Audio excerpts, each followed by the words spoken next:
Ja sam Nenad Koljaja, jedan sam od oštećenika RBA zadruga iz Austrije. Ovom prilikom apeliram na institucije Hrvatske države da rade svoj posao.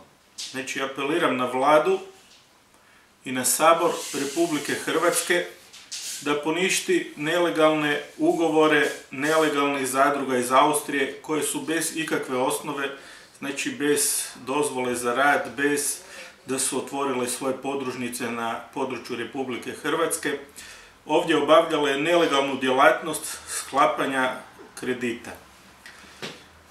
Samim tim svojim poslovanjem dovele su u dužničko ropstvo 20.000 obitelji. Iz tog njihovog zagrljaja ne možemo se iščupati, jer osim kad nam pokupe sav novac koji imamo, otmu nam nekretnine, onda još našu djecu i naše roditelje stavljaju također u taj isti položaj. Preko FINA-e, preko zadužnica, preko mjenica, kraju se ne vidi jednostavno, ne vidi se kraj tom dužničkom ropstvu.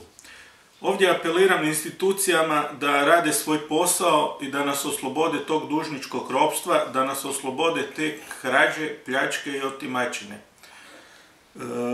U isto vrijeme dok se po Hrvatskoj bahate kao regularni bankari, u isto vrijeme su u Austriji optuženi i za utaju poreza, i za pranje novca, i za razne falsifikate gdje su krivotvorili raznu dokumentaciju, što naravno imamo sve dokumentirano iz Državnog odvjetništva u Grazu. Još jedanput poziv hrvatske institucije: napravite nešto za hrvatskog čovjeka da više nismo u dužničkom ropstvu.